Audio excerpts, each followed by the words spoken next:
let's welcome you. Good evening, Simone. I'm so happy that I have you with us today as part of the 8th module of the She Leads Accelerator program. I am assuming it's just a little past 9 p.m. in Singapore, where you are live from.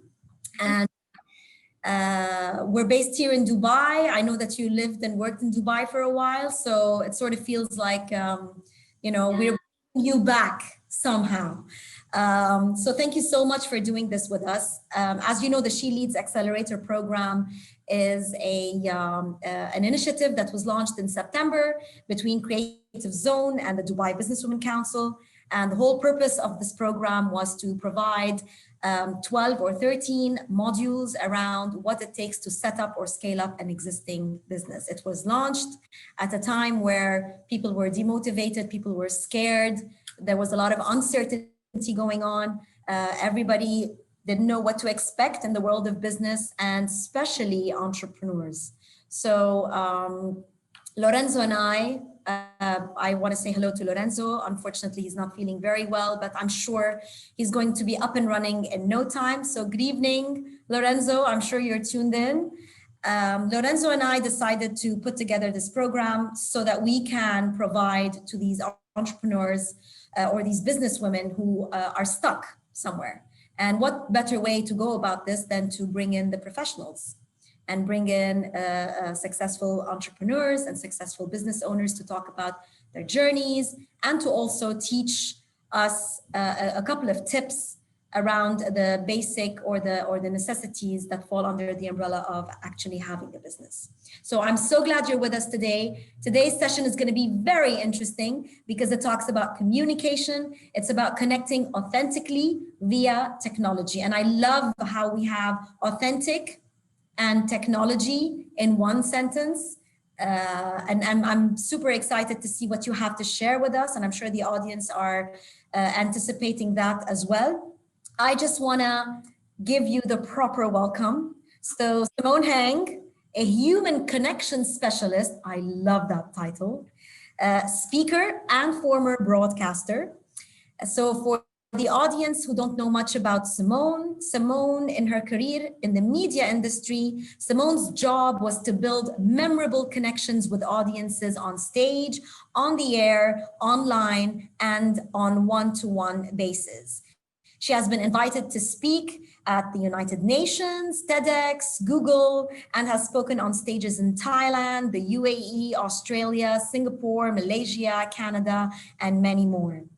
Hopping countries from the age of 17, Simone was based for 5 years on air in the Middle East with Virgin Radio's award-winning Virgin Radio Dubai, and on air with Australia's competitive Southern Cross Austereo, as well as finally back to Singapore for the country of which is the country of her birth, with Class 95 FM. So you've been to different parts of the world, which makes your portfolio quite interesting, and it makes your what you've learned from all these travels also interesting as well. I want to loop that in because your education in the UK, Australia, Switzerland, working in the Middle East and in Asia and then in Australia, different parts of the world, I'm sure it helped build your career. It helped build you as a person. Can you tell us about that just a little bit before we start with the actual? Of course. So actually, Nadine, in terms of radio is a very local medium. So there are very few broadcasters globally that get to hot markets with different radio stations. So that also has a lot to do with what I'll share in the session about pivoting connection. But it actually probably limited my career. If I had stayed in one place a bit longer, I probably could have built a bigger following. As we know, social media and all of these things now is the fuel for us as entrepreneurs in terms of marketing that we can do that doesn't cost any money.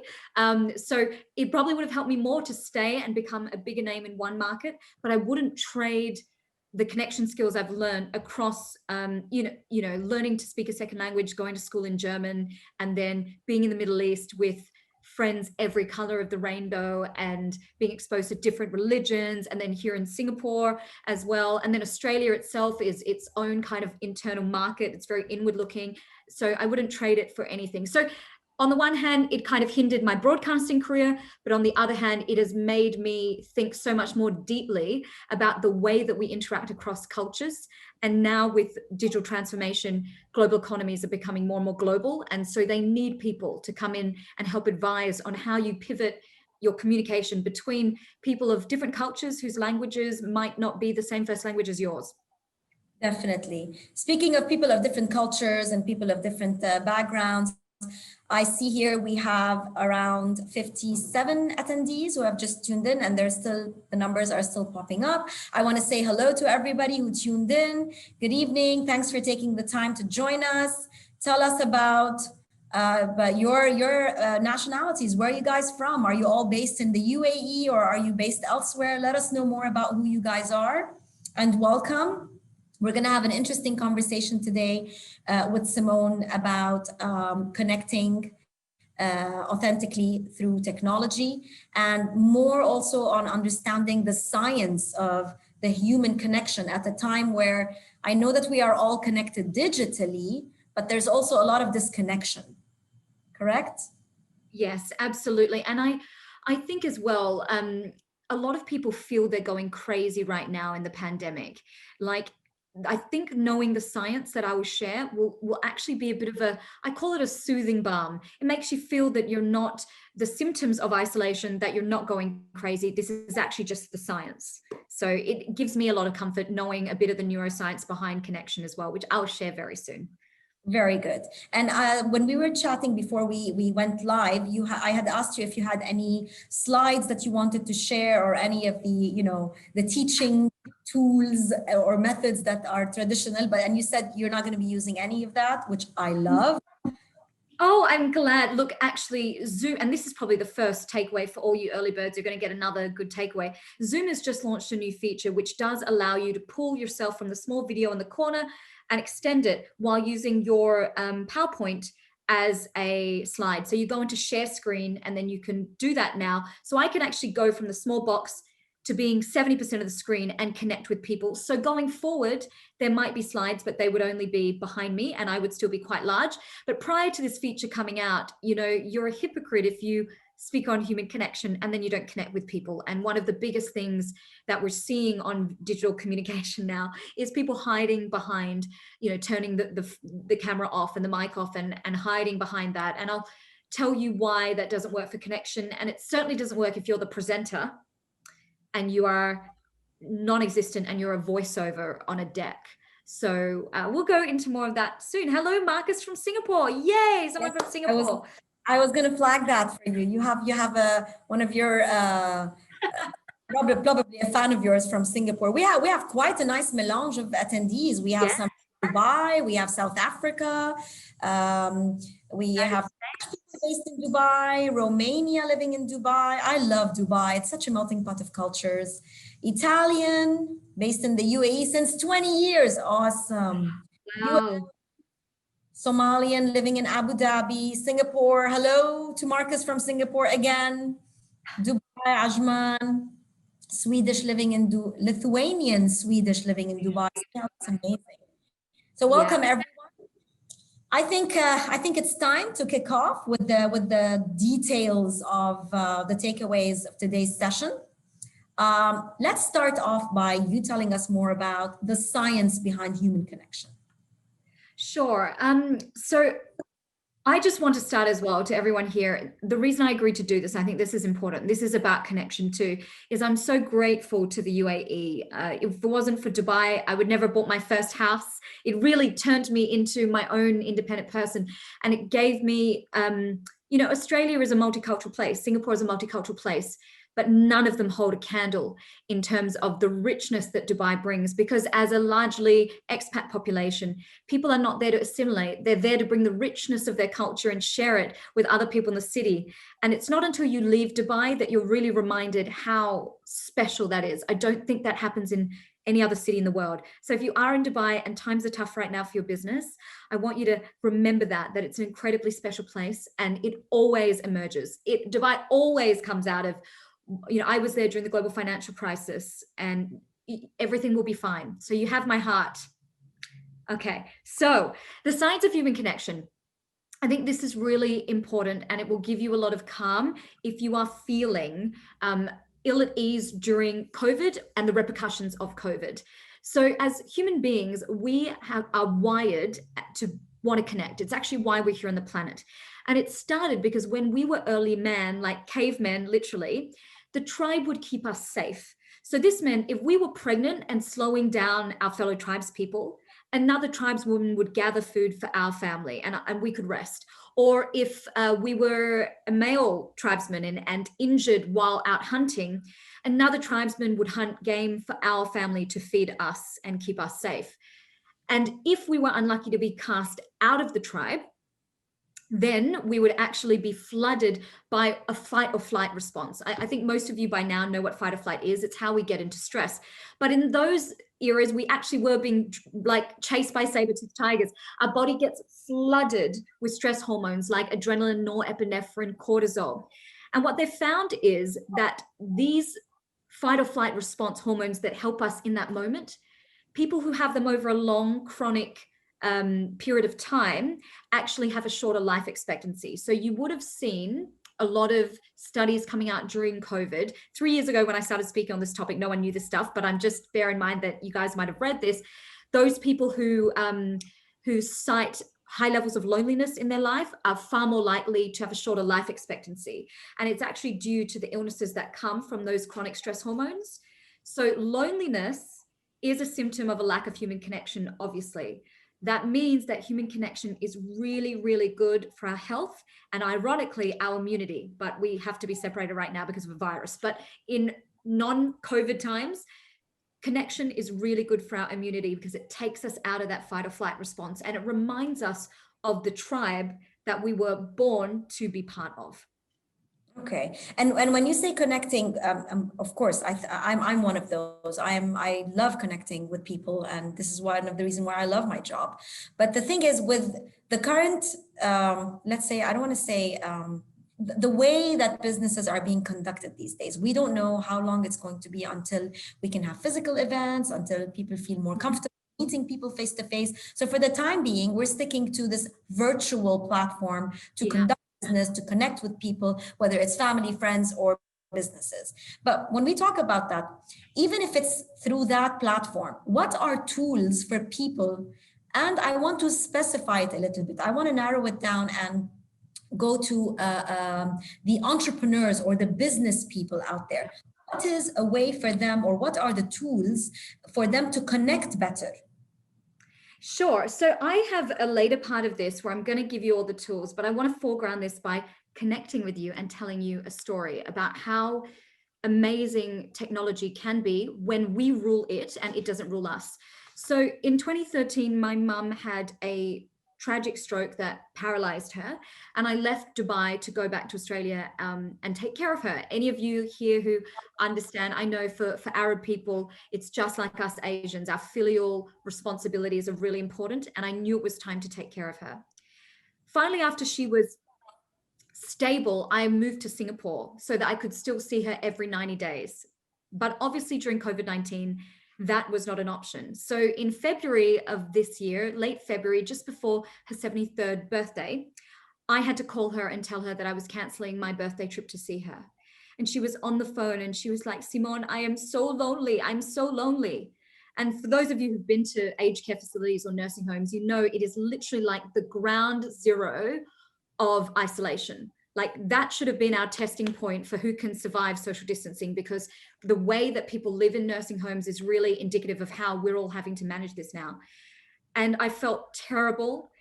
And so that night, it was a few days before International Women's Day, I put a video of my mum when she was more lucid. She has a degenerative disease which led to her stroke. And that means she's not as fresh as she used to be. So I took an old video of my mum talking about her values in terms of how she wanted to raise her daughters, what women should be. And I put it on my Instagram and I went to bed. The school where my mum used to teach was one of the most elite girls' schools in Singapore. In fact, one of my mum's students actually was an engineer that helped build the Dubai Metro. She was an engineer first on the Singapore Metro and then was brought out to Dubai. And so my mum's students are like community leaders, incredible stalwarts of society, and they're busy women. And this is why this is important. Overnight, that school's alumni Facebook page had copied that Instagram link and posted it into their page. And I woke up with story after story about my mum. It was like getting to know her again. And these women knew her before me. So they told me these stories. She wasn't just a teacher to them, she was a mentor. So she would do things like, it was an all-girls school, and the girls thought it's an all-girls school. You know how 13-year-old girls sit, they put the legs everywhere, they're kids. And to teach them how to cross their legs, my mum would sit at her table, stand at her table with a ball of string, and she'd put it on the table, and she says, if you don't cross your legs, I will tie your legs together. There are male teachers in this school. And these were stories that I didn't even know existed. I was getting to connect with my mother virtually with stories that these women knew her before me. But it gets even better. As the conversation of hundreds of girls that she taught are interacting on this Facebook page, a couple of the girls say, as soon as COVID is over, we're going to fly thousands of kilometers to visit your mum in the nursing home. So here is my first takeaway about using digital tools authentically. The ultimate goal is that they lead to an in-person interaction. Digital connection is not a replacement for our in-person connection. It's just a crutch that we have right now. And I know virtual will stay around for a long time and we all need to use it. I'm using it right now, but it will never fulfill us the same way as those in-person connections. The second thing is, if you look at this communication, there was a Facebook post, an Instagram post, and a phone call. I called my mother straight after it happened. I read her all the messages. My sister sent her screenshots. She cried with happiness. She felt remembered and back part of that tribe. So if it's used correctly, it can do great things. And that's again back to the science. So studies show that just by looking at a photo of somebody we really love or watching a video, our brain elicits the same oxytocin, social bonding hormone, and dopamine, feel-good connection hormone, as it does in real life. So our brain doesn't quite distinguish. The one thing that we're missing is, obviously touch, which you get oxytocin from. You can even get that from your animals. So if you're a single lady at home, but you have a little pet, a rabbit, a doggy, whatever you have, you can still get those feel-good hormones from that as well. So that is my story to kick off how important using this technology well is. And then I will go into the tools if you're happy for me to go into the tools, girl. Please, by all means, the floor is yours. Thank you. So ladies, this is the part of today's webinar that's really prescriptive. So if you have a pen and paper, this is the time to start taking the notes. I'm going to give you really big takeaways. The first one, which is more performative, is all about emotion and eye contact. So I know this has gone around, but when I first started giving this webinar at the beginning of the global lockdowns, nobody knew this. And I know I've known this innately from 15 years in front of the camera. So when you are delivering your sessions, you need to give eye contact. And then when other people are speaking on the Zoom, you defer respect and attention to them. You look at them in the gallery and you give them all of the visual cues to support them. Don't turn your camera off, girl. I'll tell you why in a second. You can have yourself on mute out of respect. Give the person speaking all those visual cues because they are using that to see if their message is landing with you. And why this eye contact is really important. Okay, trust is the cornerstone of connection. And studies show that when somebody doesn't give us eye contact, our brain perceives them as less trustworthy because they're evading eye contact. You don't want to be the person trying to procure leads for your business where you're not giving eye contact and the potential client is perceiving you to be less trustworthy than, say, another coach or another speaker or another professional giving them that eye contact. The other thing more relevant to Asia, because I know my Arab brothers and sisters are highly expressive, but Asians, we're not normally very expressive. We like to do this thing called showing face. So if I got any of my Filipino brothers and sisters on here, you're going to laugh because you know exactly what I'm talking about.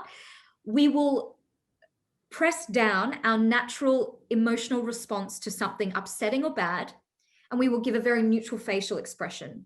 And what that does is it disconnects the other person from really connecting authentically with us because we're not showing an authentic response. And then we can't build a further connection because that person is not connecting with us. They're connecting with an avatar of us. So I think it's really important there. There's never been a time that humankind needs the real more than now. So give them the expression. If you are happy at a meeting, give them that. If you are confused, give them that. So the speaker can see you in the gallery and say, oh, Simone, or maybe they don't call you by name if they're a great speaker. They don't make you feel called out. They'll just say, I'm just going to repeat that concept again in case it didn't land. Without that, they can't connect. So please, every act of turning on your camera to allow people to connect with your face, turning on your mic so they can connect with your voice, is an act of disclosure and vulnerability. And we connect best when someone is disclosing information, which is why I told you that story. So you know a little bit about me. I'm not just some girl in Singapore with a virtual background behind me. I'm a real person with feelings and who needs connection just like you. And so even the small act of putting your camera on is a courageous act of vulnerability, actually, because it's so much more disclosure for people to connect with than having your mic off. If I'm like this, Nadine can see, hey, I'm good. If I have to run to the bathroom and Nadine out, she can see it, rather than it being a blank space and everything on passively in the background. So please be courageous. Turn on your camera.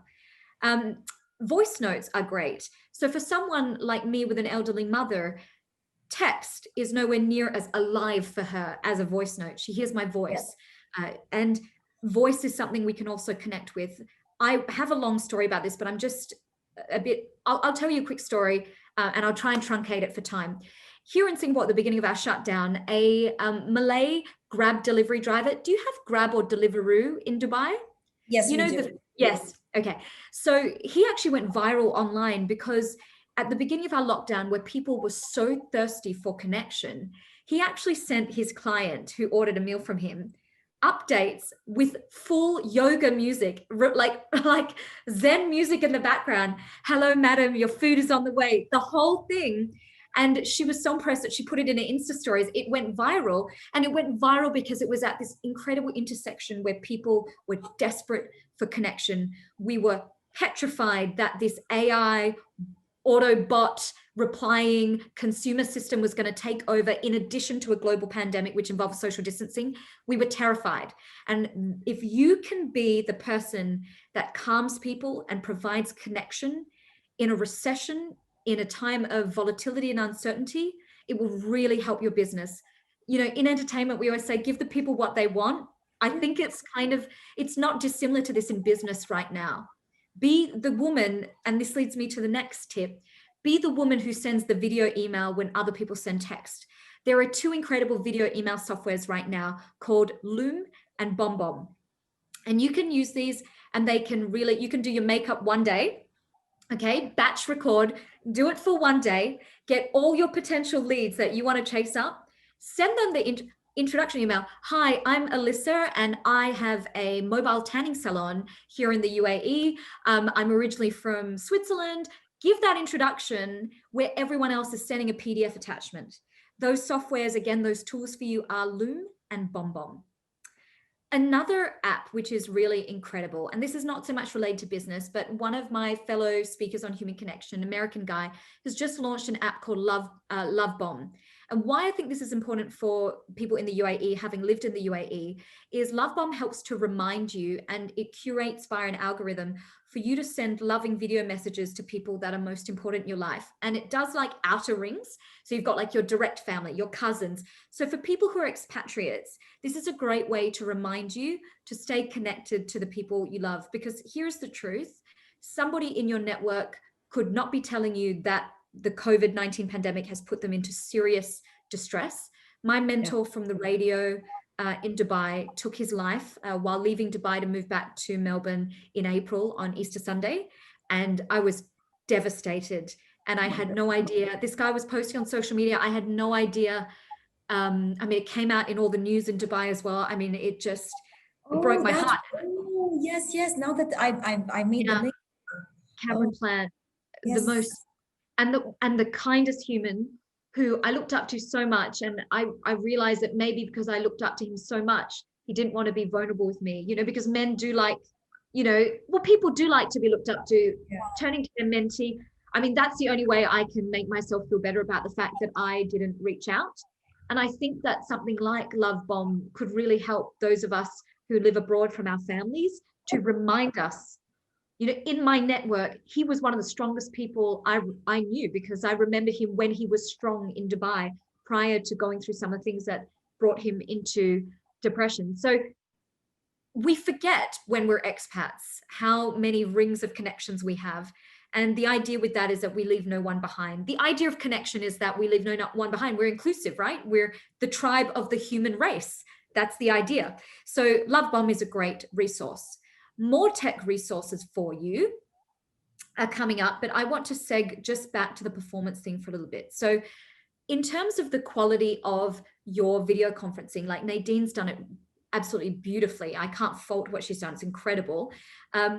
So why the clarity of your light and the clarity of your sound is important is because if you're in shadow, again, people could think you're not trustworthy when you are. It's just you've got a shadow, or maybe your screen is down like this or up your nose so you look like a serial killer. You know, these things which prior to our current situation, people thought of as fluff.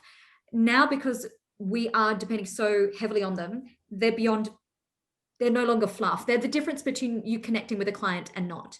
Somebody else getting a client or not you, okay? Because the client can't trust you because they can't see your face properly or hear you properly, or the dog is barking or the kids are singing and they can't hear. So here is my most easy tip, and this goes for whether you're making social media content or on a Zoom. Wherever you are, just face the light. So if we are, for example, at Burj Khalifa Armani Hotel, the bottom is all glass. Where would you put your face to face that? Would you put your back to the window so you're completely in silhouette and your client can't see you? No, honey, you turn your laptop around. The back of your laptop screen would be facing the windows and the light would completely fill your face. Now, what happens when people, let me see if I can get some light here because I'm so well lit. So if I have a ring light, but if I didn't and I did this and the light was coming from below, you would look like a serial killer, like a horror movie. If the light's coming from here, you are cast in shadows and you look 4 times your age. So that's not an issue unless you're selling like health supplements for skin, right? And then you've put the light here. So these things for a female entrepreneur in a recession could actually make or break you. So not meaning to scare you. So the easiest way that I tell all my girls, it's so easy, honey, just face the light. Wherever you are, face the light, natural light or your ring light, have it directly parallel to your face. And I'm sorry, I just want to jump in and say one thing. Sure. From a professional perspective, when we started having all our meetings virtually, many of the people that we connect with do not show their faces. I mean, they ask you for a Zoom call, but then you have the name, and then and I to a name, and I hear that voice. I find it not very professional. I find it not disrespectful, but I just don't find it professional because this is supposed to be a meeting. And as you said, the facial expressions and how, you know, the gestures, they say a lot about how the conversation are, you know, is it going to be a hit or is it going to be a miss? Am I on the right track? Is that potential client happy, pleased, angry, upset? I don't know. And another thing is back to the point about the lighting and, you know, those unclear, shadowy videos. That also is not professional. As an entrepreneur, and I'm out to all the ladies who are part of the She Leads program, the entrepreneurs. It's very important that we pay attention to these things because this is now part of the communication, the way we communicate with them. It has to do with, you can't be there, you can't be having a virtual meeting with somebody when the person you're talking to doubts where you are, you know, it's shady, it's the sound is not. I absolutely agree with you. So I've only had it happen to me once and I felt so shocked because I'd gone into so much trouble to get ready for the Zoom and everything. And she's like, no, I'm not turning my camera on. So here's my advice for all of those who feel the biggest feedback I get is, oh, Simone, I don't have makeup on, or I don't look good. And listen to me, honey, no one is thinking about you. Every single person on that Zoom is adapting and just as terrified as you are.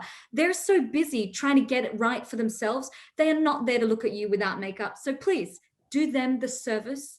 Remind them that you're my brother and sister. We're part of the tribe. Turn your camera on. Give them that respect. Exactly. Yeah. I love that you said that as well, because it is personal. I'm sure you guys are going to have a session or have had a session on personal branding. This whole get up, when I show up to do any sort of speaking engagement, I'm like this. The rehearsal might be something different, but I know when I paid or unpaid, I show up. It's my brand. So you've got to also think about it. And if you do these small touches when other people are overlooking them, you show a conscientiousness and a discipline that your competitor might not be, and it could really put you ahead. It's certainly been that way in my work history. So more tech resources for you. Are you ready, Nadine, or you want to seg to something else? Let's do this. I'm Let's do loving this. Okay. I just want to tell you that the camera is not the same as the naked eye. So after 15 years of doing TV, one of the first things I realized was the camera exaggerates 30% of all the things you hate about yourself, and it dilutes the 30% of all the things you love. So if you gained weight, damn, the camera's showing it. You got a sweat stain on a white shirt, damn, the camera's projecting it. But things that you might love, like, you know, I have a big energy and natural energy. Guys, I'm sweating in my Kamala Harris suit because I'm giving you 30% bigger than my normal, just so on camera it looks like the normal Simone. So I want you to boost your energy level by 30%. And that doesn't mean talking really fast or talking louder. What that means is, and this is a top tip, before you get on any virtual presentation, particularly with a new client, you want to make a great impression, I want you to imagine the last time you were really excited about something. Maybe it was a 50% off sale at Bloomingdale's. I don't care what it is, girl. Whatever you're excited about, prime yourself like you prime your makeup before you get on the virtual presentation. Channel that excitement and bring it for your client. It will really make you memorable, because remember, people remember things that made them feel something.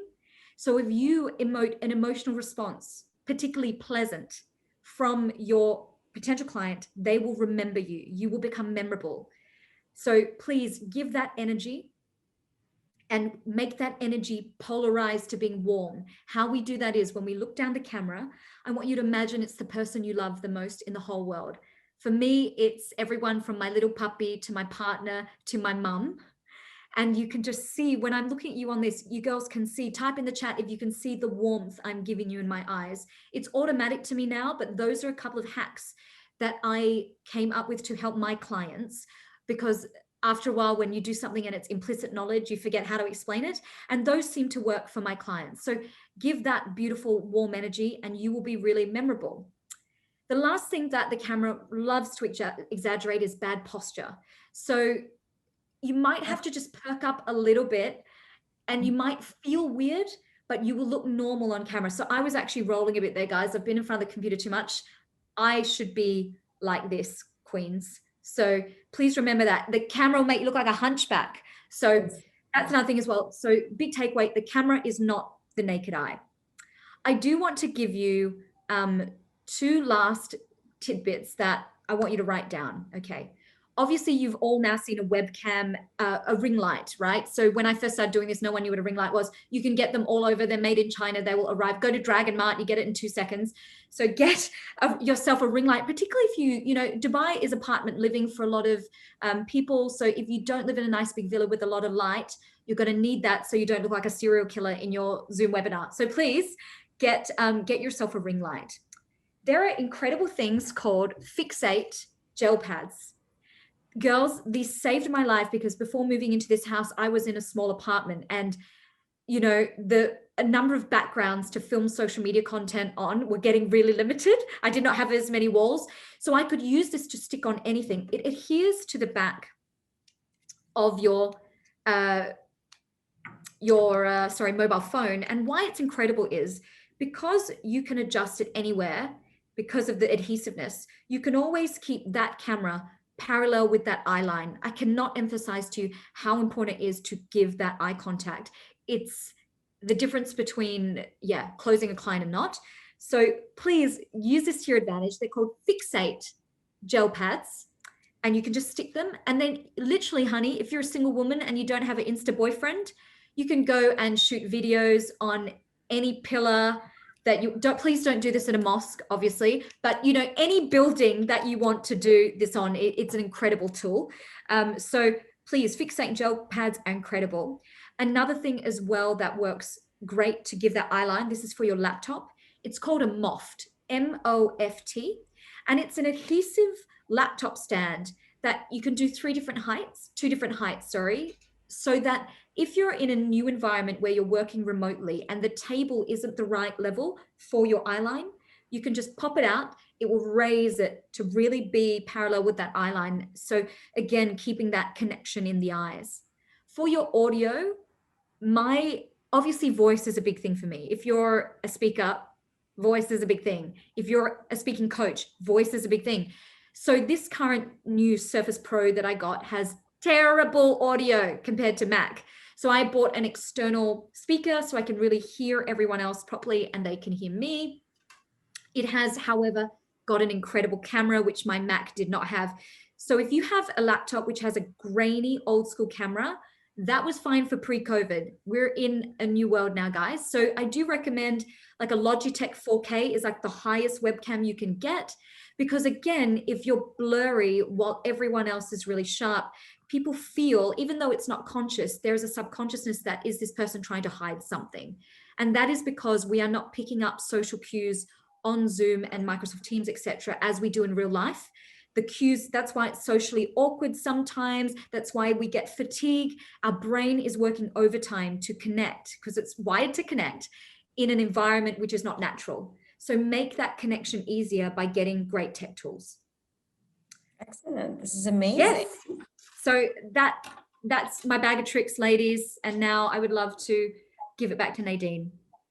I want to ask the audience to start typing in their questions in the Q&A box, because I can't believe that it's already 5:39 p.m. and we're almost nearing the last of our talk. We could do this like forever. I'm sure you have another bag of more tricks somewhere, Simone.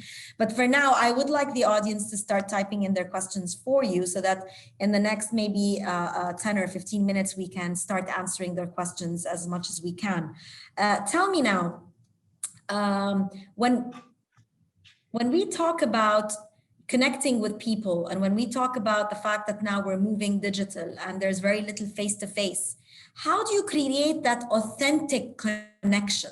Besides all those tricks of, the camera, the visuals, and the faux pas, and the etiquette of how to do things, but creating that authentic that authentic connection. Can you give us tips on that from your experience?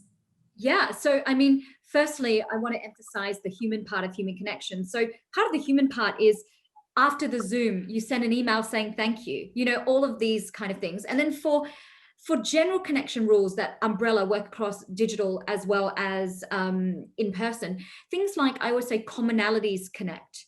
So I am speaking in a one-way weird conversation with you right now, but our commonalities are Dubai and our experiences of Dubai and places like Dragon Mart. And so you might meet someone from an apparent disparate background to you. They might seem like they're from the other side of the world, but I'm telling you, if you look hard enough, we're all more alike than we think. And there are things that we can connect on. It could be you love fattoush. Okay, you both love fattoush. Where do you like to get your favorite fattoush? It's that simple. It doesn't have to be sharing your life story immediately. And we build from there. Another big one is, I always say, emotion gets connection into motion. Have you ever laughed and people smile back? Like it's a natural mirroring that happens. So if you really want to break the ice, and if you think of the response you would love for people when you walk into a room, you give that response first. And it will just, and with me immediately, warmth factor 3000, like energy 3000. And it just brings people to you. It really does. Great. I have a question from the audience here. I want to shoot at you, Simone, if you don't mind. Mm-hmm. She asks here, this is from Farzana. And her question is, how can we politely encourage our audience to turn the cameras on? Yeah, so this is a good question. Yeah, a friend of mine is actually starting to create these policies because obviously this is all brand new, guys. It's happening in real time, this transition. And it's amazing that we've all gotten the chance to live through this, to tell it to our kids. But she actually is writing the material for corporations on what the etiquette is for that. So I think once that starts to be getting enforced in corporations, you're going to see it externally as well. So for example, we're all entrepreneurs, right? So we don't work within a corporation, but people will get in the practice into that and hopefully do it as well. Another way that you can do it is you can I'm wondering how you can do this really politely. I'm a very direct person. So I will just often just say, hey, I would love to see your face. I would love to connect with you. Do put on your camera. I don't have bones about that. But if you're not a very direct person, a lot of people use the chat. So a lot of people go, hey guys, everyone, please, the moderator of whatever meeting, please turn on your cameras. Your cameras. Okay. Yeah. And if everybody do not have their cameras on and you're the only one with the camera on, do you switch into dark mode? Do you put it off? That's interesting because it's happened to me a couple of times with clients, and Yes. I've turned it off. But I actually think, if from an entrepreneur's point of view, so say that wasn't a client I already booked, so it was a briefing, I already got the gig. Say it was a new client and I hadn't got the gig and I wanted them to hire me, I would audition it, ladies. Years of auditioning, I would audition it. I would turn it on. I would show my confidence that I'm not afraid and I'm willing to put myself out there in a way that other entrepreneurs wouldn't. I would totally do that. Okay. All right. When we were speaking earlier offline, we had talked about, your whole cultural experience, whether it's your education, your work experience, etc. And obviously, you've been through many countries, you've been exposed to different cultures, and obviously, you've done a great job. One of the major takeaways of today's discussion, as received from you, included a point that says, how is it possible to bridge the gap between culture without the use of language? And I really like that point very, very much. And I would like to hear it from you. I want to hear your personal intake on that, because I'm sure it's based on very solid, experiences. Well, I absolutely have to say, and I tested this after I theorized it and researched it. It's again what I mentioned about emotion gets connection into motion. And I know in Asia, particularly, we have an issue with the emotion. So I went to Japan and I was in a store, and this video is on my Instagram. It's hilarious. I was in a store shopping, and the girl serving me was the cutest, most polite Japanese delicate flower, very introverted, and was serving me. And all of a sudden, Boom Shake Shake the Room came on in the store, that song by Fresh Prince. Yes. And I was on holiday and I was with my partner, he was trying on shirts, and I just started dancing to Boom Shake Shake the Room, because where the hell would you ever think in the year 2019 that would be on in a shop in Kyoto, And she just, like nothing I've ever seen, starts dancing with me in the store. And I videoed this, and she doesn't speak a word of English. And I realized it is more human to respond and mirror emotion without language than it is not to. So your emotions are actually really, really important when connecting with people. And you'll find that the great human connectors are really quite open-faced. They don't have that face that's trying to hide anything. And we've heard all the stuff about the resting bitch face in recent years. And I used to have one, especially when I lived in Dubai. I really overworked myself, and I've worked really, really hard to have the default face as the pleasant face so people can approach me. That is the biggest key. When you don't have language, it is your body, which, guys, we don't even have our bodies anymore. We're on here. So it's this. I want you to learn to activate all parts of this. And you see that I put my hands up a lot when we were talking, because the science shows when we were in those tribes, the early man tribes I mentioned, and we would meet another tribe that was foreign to us, the first thing we would do is not glance at their face or their mouth.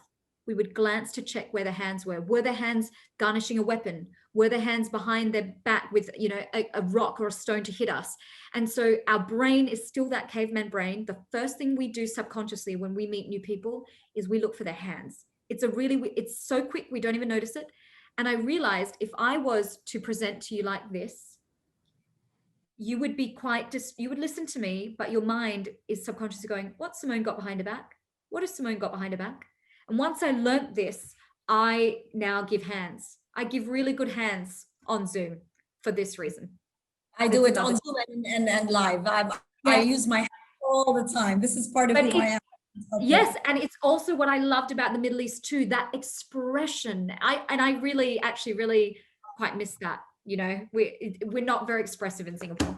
So basically, what we've discussed so far, I feel like it boils down to pretty much the same techniques or the same things of doing business as usual on a face-to-face basis, but we've only moved it to a virtual platform. So yes, your eyes, your face, they say a lot. Your hand gestures, the warmth of your voice, of course, being considerate. Do not switch off the camera. Keep it on. It's like switching off the camera is like turning your back for somebody who's talking to you. It's pretty much on the same Agreed. level because it's a meeting, and it's a lot can be done when you see somebody's face when you're connecting Yeah. for. But Um, the major difference between obviously in person and what we're doing now is we just have to work a lot harder at it. And I'm sorry, that's the sad news, girls. It does take more energy. You will feel more drained. Please buffer between your Zoom meetings 15 to 30 minutes, please, because it's draining. Definitely. I mean, we all have to, at this point, we all have to pace ourselves. We both have to love ourselves more. We have to look Yeah. into ourselves. We have to be mindful of everything. Oh, I completely agree. It changes the way we do things. But I feel that the common base, the basic things are still there, you know, when it comes to a Yeah. business, whether it's face to face or online, they're pretty much in sync with each other. It's just doing it differently. What do you think? Yeah, I agree. I think the biggest things that have probably changed a bit would be if you didn't have the best voice in real life, you know, now these things would be exaggerated in the online environment. If you didn't give good eye contact before, these things would just be exaggerated. So just buffer in for that 30%. But Nadine's right. People who Buffering, agree, buffering is not a bad thing. It's only pushing you to become a better person, you know? Why not? You're tweaking yourself. You're becoming a 2.0 version of yourself. Why not, you know? absolutely. And Nadine, that's such a good point. When this first started, I would be so exhausted after like 2 coaching sessions with my clients on Zoom. Like I would be exhausted. Now I can go a whole day. So that shows you how we are amazing creatures, human beings, because we adapt just like that. It's amazing. It is. Okay. Since we're going to be, we still have about 10 minutes. I want to open it up to some Q&A, if you don't mind, Simone. Um, I did receive something from one of the attendees, Caroline, and it's more of a personal experience that happened to her during the COVID. And she says here, I want to share an experience I had recently. I was made redundant. Then a day to my last day, we had a Zoom call, and I chose to turn on the camera because I wanted to leave my team to remember my smile. It became tough, and she became teary. So, do you think I was perceived as weak? Sometimes I think so because there were both men and women, and the ladies were all in tears too. So, the fact that she actually cried or she was a bit teary eyed, does that perceive her as weak? What do you think, Um, Simone? so firstly, here's a question. Should you now care? Because you obviously are no longer at that workplace. It matters maybe if there's word of mouth. But here's a question for you, Nadine. Do I come across as a weak woman? Not at all. Absolutely not. I have a very strong aura, but I cry all the time in my keynote speeches. If you've seen my TED Talk, my speech at Google, I believe resilience has made me a stronger woman. I don't think showing a natural emotion makes you weak. I think it makes you courageous that you turned on So your camera. basically, crying has nothing to do with weakness. If It you has nothing to do with weakness. It's you're a how weak you person, choose. Yeah, it's about how you choose to judge yourself over that. Because actually, really, the amount of damage this could have done is like 0.1, 0.01. You're no longer even at that workplace. So I think you're being hard on yourself, and there's something deeper there. I think livelihood is important to all of us. I think you have yeah, the right to be upset if you're made redundant. Yeah. I agree with you. And you know what, Caroline, back to your question from my point of view as well. I want to step in and say whether it's men or women, it doesn't matter. Yeah. You had left the job, you were upset about it, and there's absolutely nothing weak about showing how you really feared. And a couple of tears here and there, it does not make you a weak person at all. So don't worry about it. Let's move And to another question. Yeah, sorry. Go ahead, yeah, Simone. sorry, Duncan, can I just add to that? One of the ways you can tell a connection is authentic is through reciprocity. So in that story where she mentioned that the women cried, they mirrored what she did. I can tell you 100%, babe, if it makes you feel better, those women cared about you as much as you cared about them. Because if they didn't, there'd be no reciprocity. the camera would be off and no one would have cried and you would have been there alone, which you were not. So rest well and sleep well tonight, knowing that that was an authentic connection in the workplace that you had with the people in your team. 100%.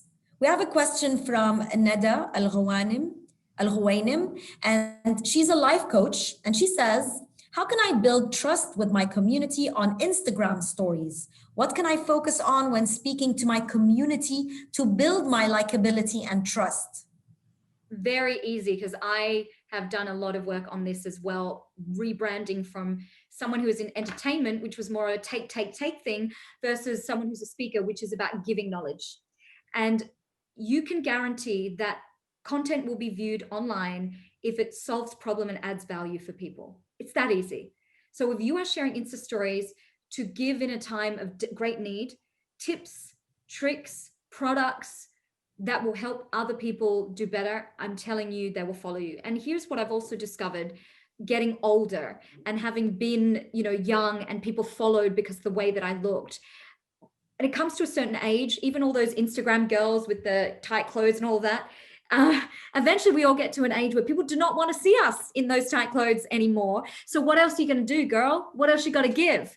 And what I realized is that there's so many people online. When I started not following that stuff and re-gearing and pivoting my mindset, there were so many people online giving incredible value who amassed huge, sincere, connected and engaged followings because they gave things away and contributed to the human tribe, versus I'm in a dress, look at me, like it, right? So just make sure in Insta stories, you're giving away great information for other people.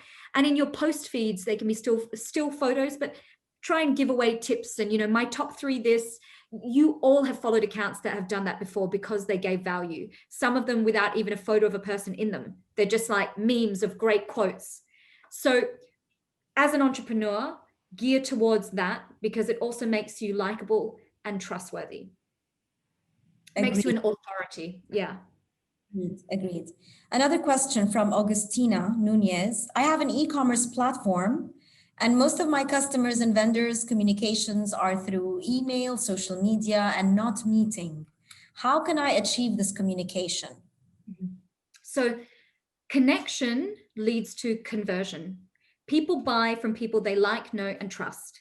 I know because my whole business revenue is from social media, almost all of it.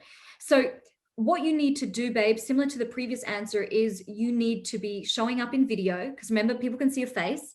You need to be showing up in video, giving away tips, sharing about the work you do. So for example, I have different pillars because I have an Instagram coach, and the pillars that she shared, I have expert advice. Sorry, I'm actually looking at the chart, guys. I don't know it by heart. One of them is expert advice. So these are speaking tips, connection tips. Another one is promo. Another pillar is promo, where I promote a service like my courageous speaking community, which I'll tell you guys about in a second. Another pillar is my story. And this also does really well because I'm Asian. I look younger than my age, so people don't realize I'm 36 and I've been around forever. And so sometimes I share like a magazine cover or something from ages ago. Even my coaching clients are surprised. So that story helps to build credibility. Like, how long have you been in the game? How long have you fought for your business? How did it feel the day that you incorporated? For me, it's things like, how did it feel when I left Dubai and I bought my first apartment on my own? These are things that make people feel connected with you. It's a form of disclosure, just like I shared that story with you about mum. Other categories are personality. For example, yesterday I put up a photo of my dog wearing my brand's t-shirt. I made my doggy a t-shirt with this logo, and then I explained what it was. It shows my personality. It makes me look human. Humans buy from other humans, not from a website. They're actually buying from the person behind it. And you've got to remember that behind all these screens connecting are just people wanting to connect. So behind that Instagram is a person looking to connect. So if they come to your Instagram, give them something to connect off. And the last thing I would share is, I mentioned values. So I did a video the other day that to anyone would think it's a video about my wardrobe. It was actually about the fact that 60% of my wardrobe is sustainable, recycled clothing. So that's one of my values. And we're doing one about my lounge room soon. My lounge room is filled with furniture from some of Singapore's best restaurants. They have sales and I know all the chefs. And so I buy them. It's completely sustainable, beautiful Italian leather couches. these are part of my values, which separate me from possibly other people who do what I do, and also make a client feel like they know me and they convert when their values line up with your values. So all of my coaching girls, they're bosses. They've got some Simone Heng traits in them. Your perfect prospect should be a reflection of you, actually. That's And it amazing. should But you know, I want to ask you a question now, Simone. If the ladies stop. or the audience want to connect with you and they want to actually get the Simone Hang experience, how can they do that? Oh my gosh, thank you, Nadine. She's such a good host. So this community behind me, guys, the Courageous Speaking community, has monthly webinars in a private members only Facebook, just the same way as what you've seen here for an hour. And every month we tackle a different communications topic, from personal branding through to how to structure a speech, how to research a presentation, even how to do your social media. We've just done the LinkedIn one as well, because LinkedIn is very powerful to convert to sales if you're in the B2B sector particularly. So we share all this, and I wanted to price it at a point where everyone could afford, because my keynote speeches are 5 figures, and it's just happening for people at corporations, which means I don't serve the human tribe. I'm serving rich white guys in a boardroom. That's who I'm serving. So how do I get my sisters to be enriched when they're entrepreneurs and they're starting out? So it's $15 a month. That's how cheap it is to get access to this quality of stuff. I would love to see you there. It's courageousspeaking.com. It's that easy, guys. And there is a video on there that you can watch and actually use as a template for your own sales funnel videos. So if any reason, if you don't want to join the community, just go to the URL and you can see stuff. Put your email into the email list, because we send free speaking tips to your email inbox. That's amazing. That's amazing. Thank you. Thank you so much. Thank Okay, you, Nadine. I want to wrap up with another question. I'm not going to let you go. Okay. I still have you for 1 more minute on the clock. Do it, girl. Are you reading anything interesting that you want to share with the audience? Yes. Oh my God, guys. So I was listening to the audiobook of this book the other day, and I do volunteer work at like a soup kitchen here. I almost chopped my finger off because it was so good. I was chopping vegetables and it was on my audio and I was like, oh, dang. It's called This Is Marketing by Seth Godin. And it is like the marketeer's Bible. And obviously I was on the other side before. I was a broadcaster. So people were marketing to me to get coverage, but really learning it from the other end. And he does a lot of work about the relationship between connection and marketing, but it's written in such a way that it just gets rid of all the jargon, all the rubbish, and gives you such a clear idea of what marketing is if you don't have a marketeer's brain. You know, not all entrepreneurs are born with a marketing brain. Some people have to really learn it. And it's quite innate to me, but as Nadine knows, we were discussing before, I always want to get better. So even something that's very innate to me, I'm like, well, what's the theory behind why I know this, you know? So it's a great book, guys. Please, Seth Godin, This Is Marketing. That's amazing. Thank you. Thank you so much. You're welcome. You are a bundle of energy. I love your positive aura. I enjoyed having this discussion with you. Thank you so much for the tips. Thank you for taking us through something, you made it so simple, but yet you shed the light on some very, very important points that I think everybody should consider, especially women entrepreneurs, regardless of where they're living, whether it's the UAE or Australia or Singapore or what have you. I know times are tough for a lot of people. And I know that many entrepreneurs are struggling at the time, but we have to look at the brighter side of things. As I always tell the people that I love, things will never stay going downhill. At some point, they're going to pick up and go back to a steady point. And fingers crossed to that. I want to thank you again on behalf of Creative Zone and the Dubai Businesswomen Council for a very interesting session. I personally enjoyed it as well. Before we go, would you like to leave the audience with a tip or a final, maybe your mantra or something that you think would add? Yeah, I actually have one, guys, and maybe many of you found this when you stepped out to entrepreneurship from possibly, jobs that you had before. And that is, let whoever think whatever, just keep getting better. And I think that I wish I knew that earlier, because I much love being an entrepreneur versus working for radio stations. Why didn't anyone tell me this before? And that's often what holds us back. So please do that. And so Yalla, Nadine, Hayati, Shukran. So Thank lovely. you so much. Enjoy the Thank rest you, of your evening. Thank you. Thank you for tuning in. Thank you, everyone. Bye, guys. Bye. Bye.